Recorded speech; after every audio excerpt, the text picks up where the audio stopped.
Speaking of people who are never, ever a boring night in the office, let's go ahead and introduce our next guest. This man, some could say he's exciting. Some could say he's entertaining. Some could say he's groovy. He is the fighting pride of the great state of New Jersey. He is Lando Vannata. Lando, what's going on, my friend? Hold on one second, Lando. What's Can you going on? switch your camera? You want it this way? Exactly. Yeah, no problem. Now keep going, Jay. Let me find something to put behind it real quick so it stands up. Should I do that? Should I do that introduction again? Did you like that intro? You seem to laugh about it. I can do it one more time. I like it. Can you send those lines to Bruce Buffer too? I want that intro from him. Hey, I can do that. I'll even do it one more time so Bruce can get the clean version of it, because that was sort of just improvising. You know? What's good, man? How you doing? Hey, you know what? I'm fantastic. New Jersey's my favorite state. You're one of my favorite fighters to watch because you know, it's like I'm like watching the ball of energy watching you fight, my dude. It's just like, you know, if you're needing entertainment and you're not entertained watching a Lando fight, then you have no pulse, my brother. I'm from Jersey too. Heck yeah. I agree, man. My fights are wild. I can't help it. I like to be entertaining. When did you leave Jersey? Because I'm from Seaside. I see you were born in Neptune. Yeah, so no, actually, I moved to Florida when I was 10, 11 years old. So I only lived there my childhood. It seems like a lot of people either move Florida to Jersey or vice versa. Yeah, for sure. But you said you're from Seaside, man? Yeah. I miss Seaside. Oh, yeah. Man, Miss the food. You know what I miss? You know what I miss is the giant pizza slices. Oh, yeah. What's that place called? Sawmill. Yeah, so good. Pizza like this big. I spent the first 7-8 years of my life in Trenton, so I get it. I spent some time in Seaside. It's like I'm probably if we mention Taylor's Ham, we're probably the only three idiots out there that know exactly what we're talking about when somebody's listening is from New Jersey. Yeah, my mom sent me a shirt, bro. It's like pork roll, pork roll, egg and cheese. Yeah, they say North Jersey. They say pork roll, Taylor's Ham. Yeah. Oh, it's good. So good. Speaking of pork. Oh, it's amazing. It is amazing. It's like pork roll. People that have never been to New Jersey, you have to try it once in your life to say you had it. It's one of those things, man. It's amazing. It is an amazing dish to eat. I agree. When I used to race BMX when I was a kid, right? So we'd show up to the track at Howell, New Jersey, and they always have like the snack stand. And every morning, that's what I get: pork roll, egg, and cheese. Oh, yeah. Every single morning, man. That's like embedded in my DNA. Oh.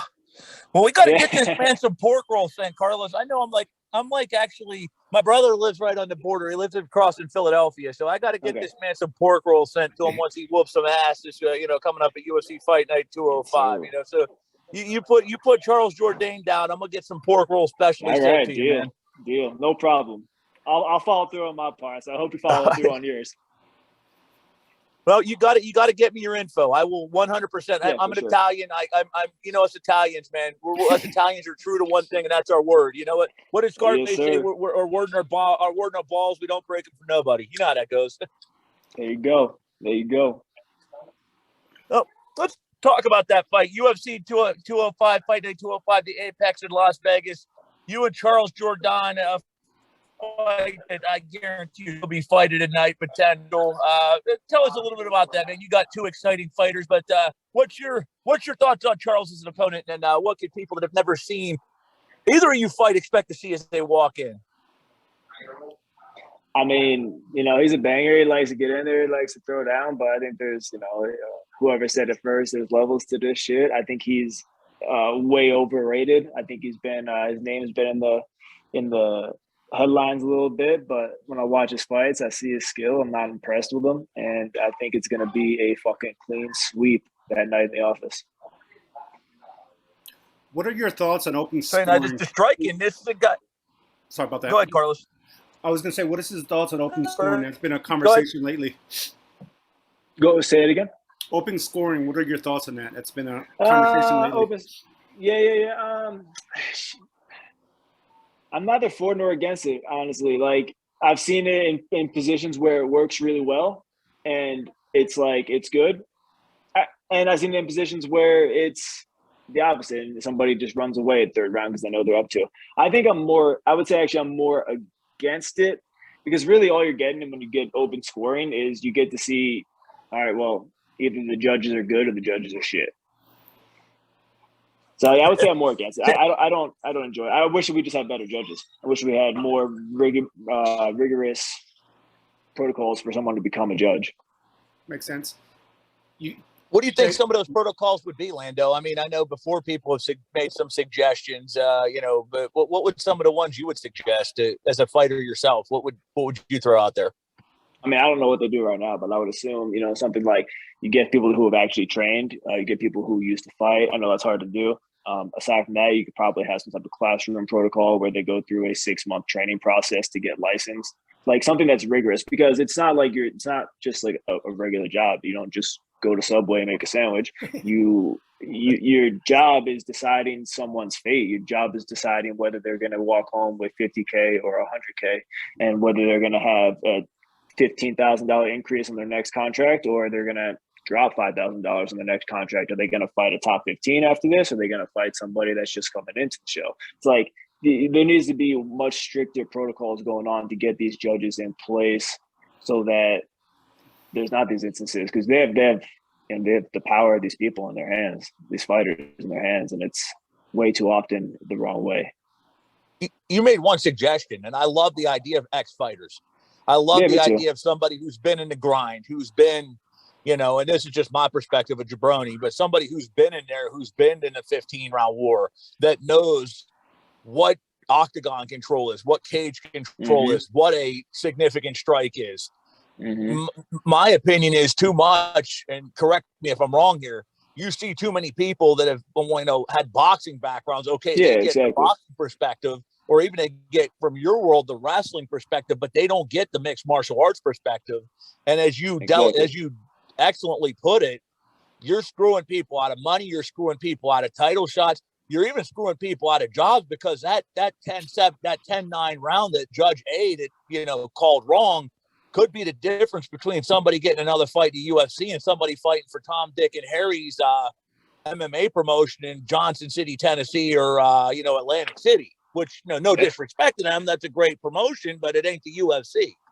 Exactly, and it's it needs to be more stringent on the commission's part, but I just don't think they care, unfortunately. Unfortunately, hopefully it changes. But we've been following the sport a long time. Lando, you've been in it. Carlos, we've been following a long time. I think we've been screaming for this for as long as we've been following it, and it's one day, knock on wood. Yeah, hopefully, we'll see. One question, one thing you brought up, you think he's Allen's a little bit overrated, and I'm liking that. I'm liking that swagger. That's one thing I like about you. You got that swagger. You're never afraid to call it as you see it. What are some of those holes that you think that he brings into the table that you think you're going to exploit coming up here at this big fight you guys got? I mean, honestly, there's a lot of them. I'm not going to go into the technical aspects. I want that to be a surprise, and I plan on exploiting many of those in the fight. But it's just when you watch him and you watch the way he fights, what you see is what you get. There's no finesse to it. There's no layers to it. It's rudimentary, and that's not going to cut it at this level. And I don't think it's cut it for him at this level so far. You look at his record, right? The only featherweight he's beat is Superboy, Doo Ho Choi. And that's after Cub had the crazy fight with him. That's after Jeremy Stevens knocked him out cold. And that's after he had his huge layoff for the military. The other featherweights he's fought, he's lost to.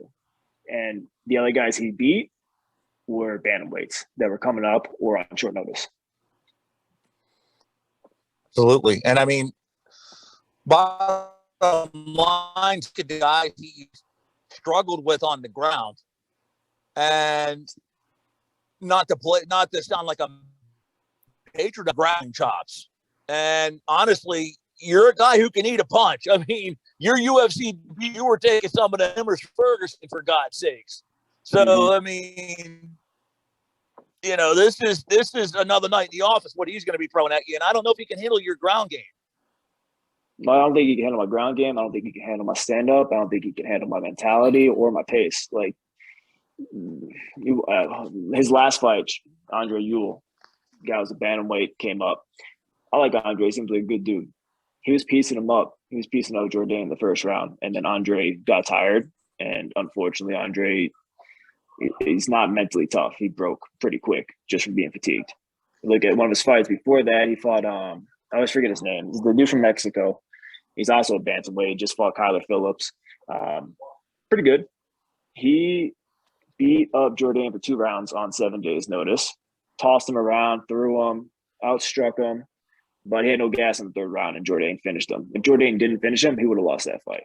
So, I mean, when I look at this guy, unless he's made some huge improvements in the gym since his last fight, it's going to be a clean sweep. I'm gonna smoke the guy. I'm going to smoke the guy. And that's not me being overconfident. It's not me looking past him. I respect, the threats that he brings to the table. He's a dog. He's tough. He's going to be there for the whole 15 minutes. He throws down. He's not afraid. Like, he brings many valuable assets to the table too, but there's levels.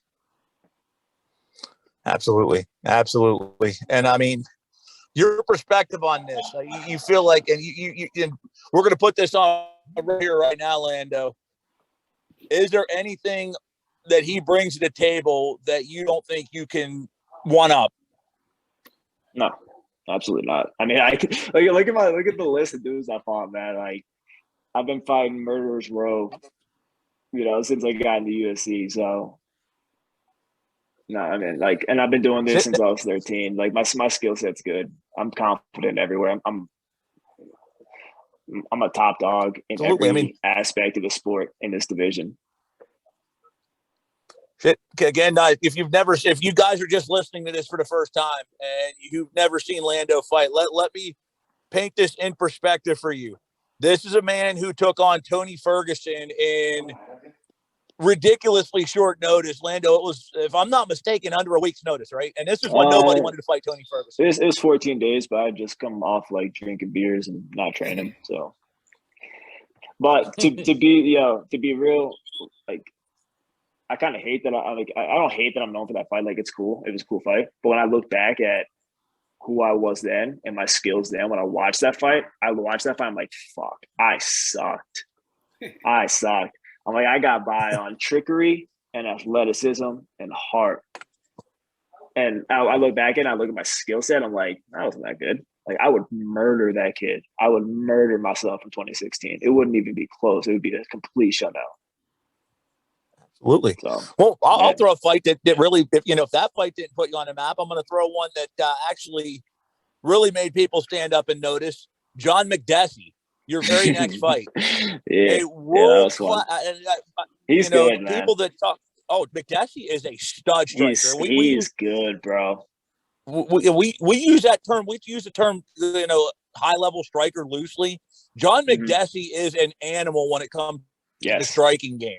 Yes. People don't realize how good of a striker John McDessie is.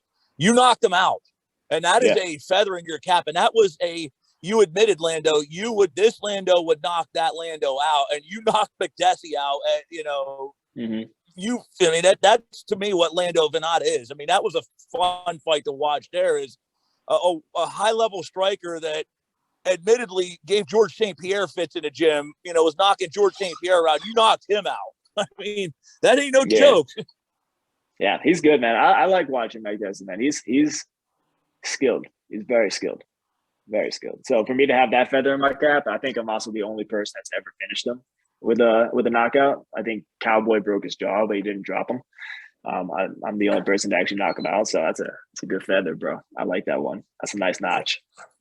Hell of a feather. You're right. You're the only one to completely sleep him, for lack of a better term. I think that's the term, sleep him. I mean, like I said, one was a technical knockout. I killed him. So you instead of, not only is he groovy, folks, he's the real El Matador of this sport. He's the bull slayer. Let's go. Yes, sir. Carlos, what do you got for What do you got for the groovy one here, brother? I know you got nothing else. I think we're good, and really appreciate the interview. Yeah. Heck yeah, appreciate you guys. Thanks for making it fun. Well, you're welcome. Groovy, You real keep going, quick, Jay. then before we let you loose to raise some hell and take some names here, my brother. Where can we check you out on social media? Any sponsors you want to plug, and any other good stuff that you want to throw out there for people to take note of? Yeah, check me out on Instagram, YouTube at Groovy Lando.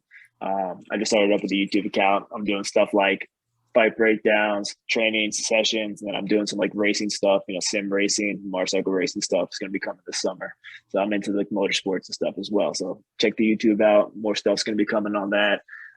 And shout out to my 2 sponsors that helped me out a lot. Track Racer for my sim rigs and Outwork Nutrition for my supplements. Best supplements in the game. Best pre-workout you can get. Sounds good, my brother. Hey, it's been real. I'll hit you up on Twitter, bud. I'll get your digits so I can send you this Taylor, so I can send you some of this sport roll once you get another fight tonight and pick up another W. Huh? Perfect, brother. Look forward to it. Appreciate you guys. All right, my brother. Thanks, We'll man. talk Thank soon. you. Thanks, Jay. All right. Have a good one, guys. You too.